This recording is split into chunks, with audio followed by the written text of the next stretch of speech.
What happens when a black teenager is humiliated at the bank until they find out who his father is? You ever notice how the smallest things can turn into the biggest moments of your life? That's exactly what happened to 16-year-old Jalen Whitlow on a Tuesday afternoon in Bakersfield, California. It had been a regular day, hot sun, dusty sidewalks, the kind of day where the wind feels like a blow dryer on your face. Jalen had just gotten out of class at Brighton Hills Prep, still wearing his school uniform, clean white shirt, striped navy and gold tie, khaki slacks, and polished brown loafers. His blazer was folded neatly over his arm. He didn't want to wrinkle it. His backpack was slung over one shoulder, but in his hand, he held something more important than any textbook. A check. It was his birthday check from his grandmother, Miss Alberta, the matriarch of the family. She didn't do tech. No Venmo, no Cash App. She did things the old school way, sent a handwritten birthday card in a gold envelope with a personal note and a $300 check inside. Jalen's heart swelled when he saw it in the mailbox that morning. She had even underlined, "Spend this on something just for you. You deserve it." So now here he was, standing in front of Monarch Bank's tall glass doors in downtown Bakersfield, ready to do exactly that. He had plans. A new pair of basketball shoes, maybe take his little sister out for ice cream. Nothing crazy, just simple joy. As he stepped inside the bank, cool air hit his face. The smell of strong air freshener and carpet cleaner filled his nose. It was quiet, only a few people inside. A woman in a gray business suit was talking to a teller. An older man sat in the waiting area filling out paperwork, and behind the counter, a young clerk tapped away at a keyboard. Jalen walked toward the counter, polite as always. He'd been taught better than to act like he owned the place. Keep your voice calm, be respectful, and never give anyone a reason to think you're a problem. The check was tucked neatly inside a small envelope. He held it in both hands, but before he could reach the teller, someone cut him off.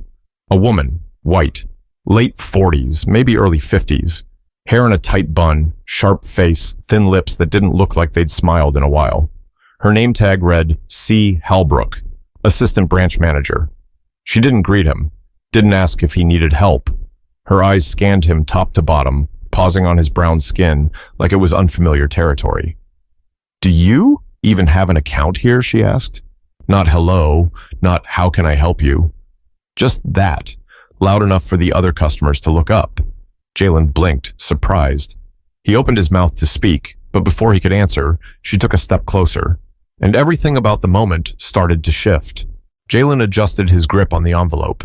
He kept his voice steady, just like his mom always reminded him. "Be calm, baby. Let your words speak for you."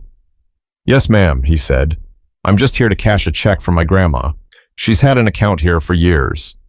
Cynthia Halbrook narrowed her eyes like he'd just told her he planned to rob the place. "Is the account under your name?" "No, it's under hers, but the check's made out to me." He reached into his backpack and slowly pulled out his student ID and a state-issued learner's permit. Not expired, clean, legit. He held them out, but she didn't take them. Instead, she let out a short, disbelieving chuckle. And how old are you?" 16. She folded her arms and looked him up and down again. 16 and cashing a check this size? Jalen's brows furrowed. "It's $300, he said quietly. Her lips tightened. "Well, that's not pocket change. Kids these days think they can walk in and flash a piece of paper and—" "Miss Halbrook," the young teller behind her, a guy in his 20s with glasses and a kind face, tried to cut in.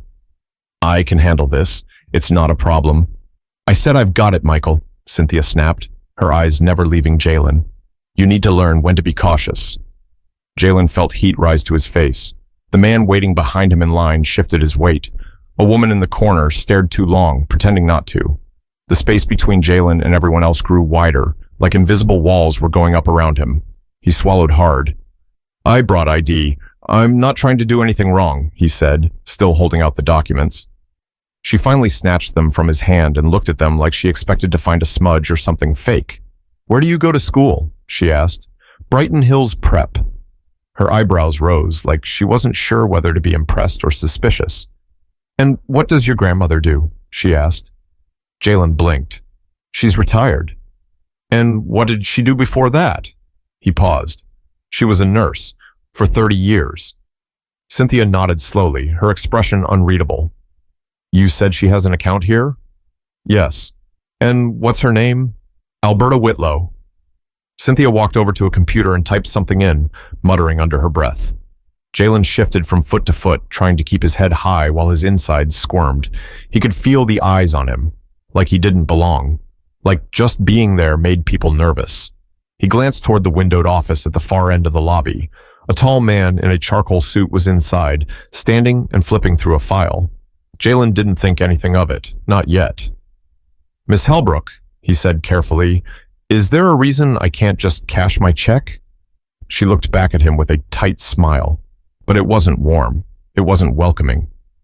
Because in this world, young man, people lie. People forge things, especially when they think no one's looking.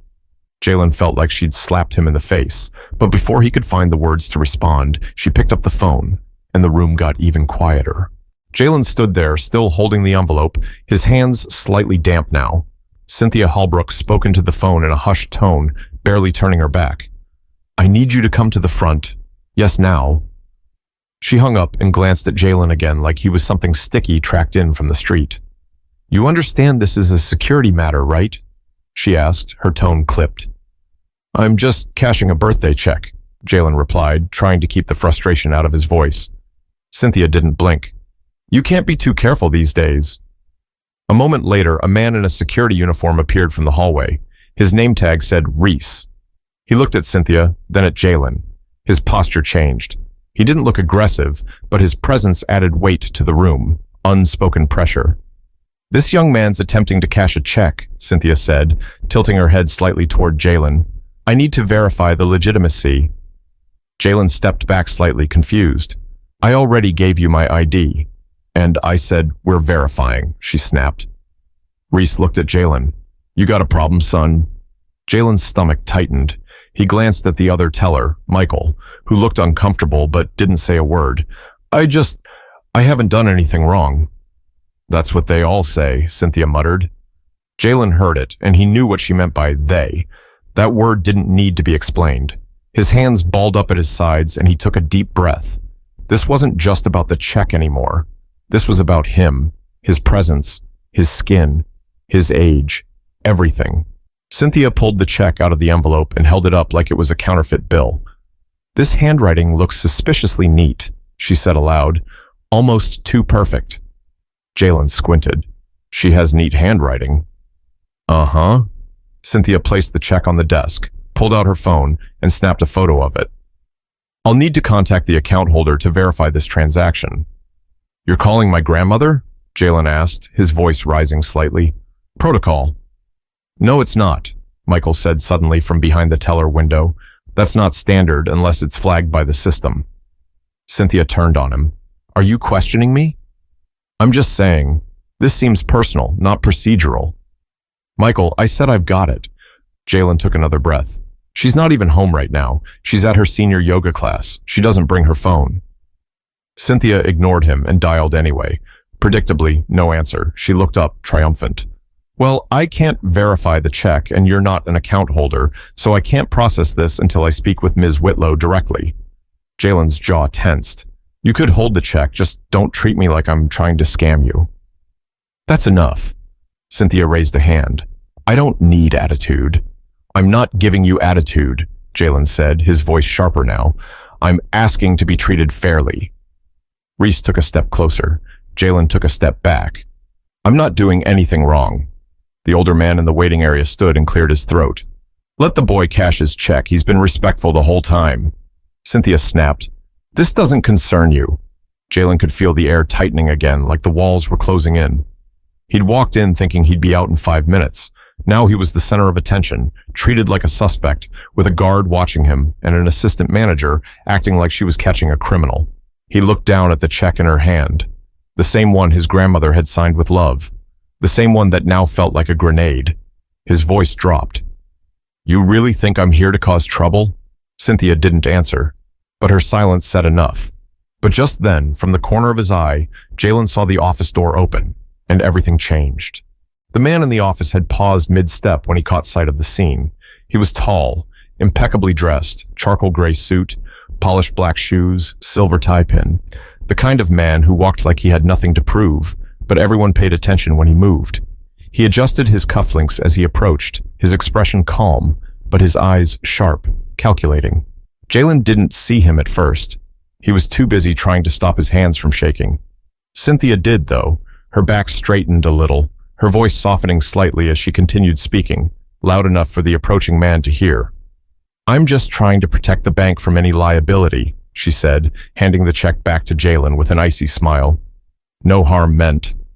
Jalen didn't respond. He was done explaining, but the man finally stepped beside them, his voice smooth and quiet. "What's going on here?" Cynthia turned. "Oh, Mr. Whitlow, I didn't see you come out." Jalen's head snapped up. He knew that voice. "Dad," he said. Cynthia froze, dead still. Her eyes darted between Jalen and the man standing in front of her.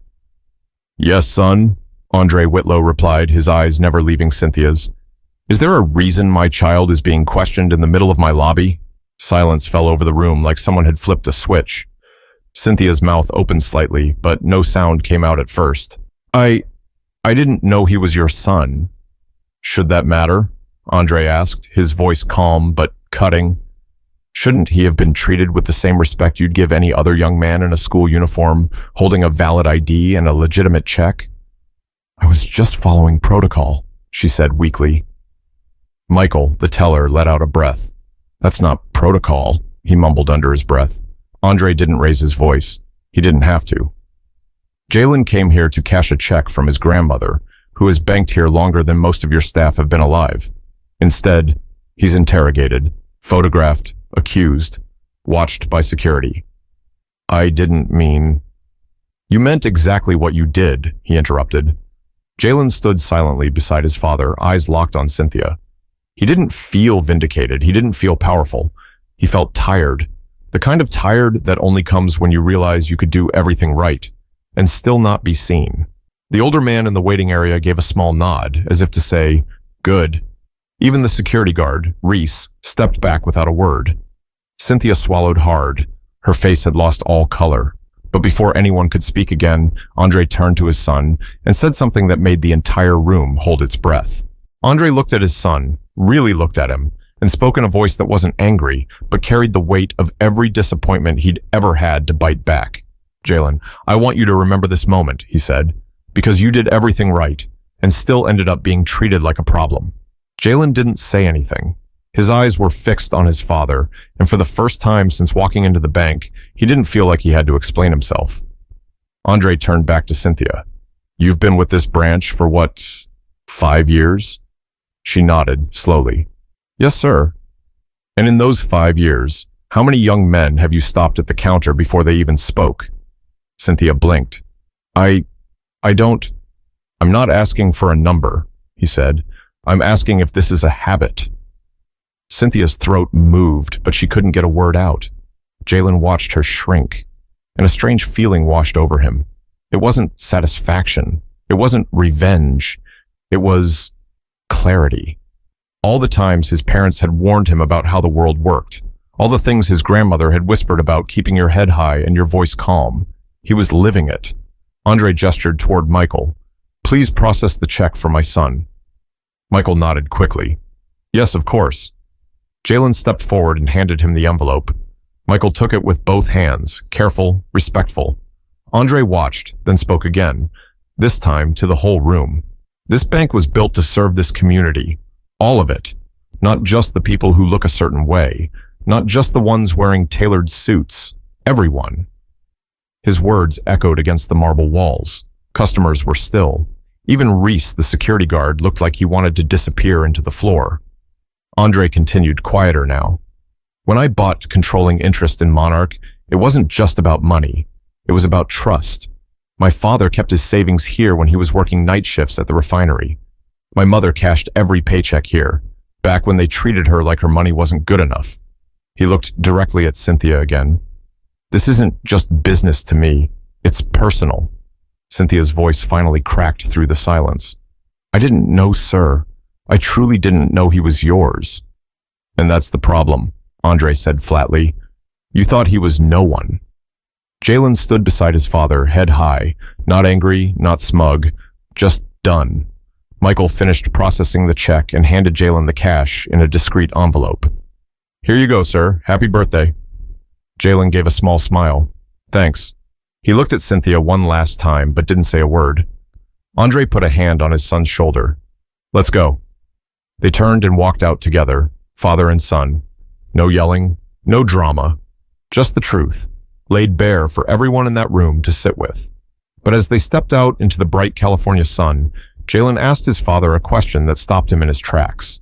Jalen shielded his eyes as they stepped into the sunlit sidewalk. The concrete shimmered with heat. Traffic passed in slow waves, and somewhere in the distance, a car stereo thumped with bass. But Jalen didn't care about any of that. He had one thing on his mind. "Dad," he said quietly, "if you hadn't come out of that office, would she have called the police?" Andre paused. That was the kind of question that no father ever wants to answer. The kind that forces you to admit to your child that the world might not care how kind, smart, or respectful they are. Because some people only see what they want to see. Andre looked at his son. "Yes," he said, without flinching. "Eventually, she would have. If you'd pushed too hard, or even just stood your ground. That's how these things go." Jalen didn't say anything right away. He just nodded. It was a quiet kind of pain. The kind that gets planted in you when you're young and never really leaves. It just grows roots. They started walking toward the car. Andre's pace was slow, thoughtful. "I wanted you to learn how to manage your money," he said. "That's why your grandma wrote that check. We wanted you to walk in there and do it yourself. Thought it would be a good life lesson." Jalen let out a breath through his nose. "Yeah, I learned something." Andre stopped walking and looked at him again. "You did nothing wrong, you hear me? What happened in there had nothing to do with you, and everything to do with how she sees people like us." Jalen glanced down at his blazer, now draped back over his arm. He smoothed the fabric with his free hand. "She looked at me like I didn't belong, like just standing in line was suspicious." "You'll meet a lot of people like that," Andre said, "but that doesn't mean you ever lower yourself. You walk in like you belong, because you do, whether they see it or not." Jalen nodded again, this time with more steel in his spine. Back inside the bank, Cynthia stood frozen behind the counter, her face still pale. Michael had gone to the back. Reese leaned against the wall with his arms crossed, saying nothing. The older man who had spoken up earlier walked by the counter and gave her a long look. "Maybe next time," he said quietly, "you'll try listening first." Cynthia didn't respond. Her hands fidgeted at her sides. The weight of what just happened was finally starting to settle on her shoulders. A moment later, the bank manager, Patricia McNeil, a black woman in her 60s with a commanding presence, emerged from the back hallway. She'd been called into the meeting late and missed the whole thing. She looked around the lobby, then at Cynthia. "What happened out here?" Cynthia didn't answer right away. She looked like she was still trying to gather her excuses. Patricia wasn't having it. "Close the office door. We're going to talk," she said. Her tone was firm, final. But as that door shut behind them, something bigger than a job evaluation was happening, and not just for Cynthia. Later that night, Jalen sat at the kitchen table, a bowl of cereal untouched in front of him. The envelope of cash was still in his backpack, next to his science homework and a receipt from the corner store. He kept replaying it in his head, her face, her voice, the way everyone looked at him like they were just waiting for him to snap. He hadn't. He didn't give them that. Andre walked in, loosened his tie, and poured himself a glass of water. He leaned against the counter, watching his son for a moment before speaking. "You all right?" Jalen nodded, but it wasn't convincing. "I'm just thinking." Andre sat across from him. "About what?" Jalen shrugged. "It's like, no matter what I wear or how I act, they still see me the same way." Andre was quiet for a second. Then he leaned in. "They saw a threat," he said, "but that doesn't mean that's what you are." "I didn't yell. I didn't argue. I gave her everything she asked for. And she still treated you like a problem." "Exactly." Andre took a sip of water. "That's why it matters how we carry ourselves, not to make them feel better, but so you always know who you are." Jalen looked up at him. "You were calm. You were respectful. You didn't back down, but you didn't let them drag you down either." That's strength. Jalen sat back in his chair. I don't want people to only respect me because of you, he said. They won't, Andre replied. They'll respect you because of who you are. What happened today wasn't your fault. It was hers. But now you've seen what it looks like. Up close. And you didn't let it change you. There was a long pause. Then Jalen said, I think I'm going to buy Grandma some flowers with the money. Say thanks. Andre smiled. She'd like that. The next morning, Cynthia Halbrook's desk was empty. A small box of personal items sat under it, half-packed.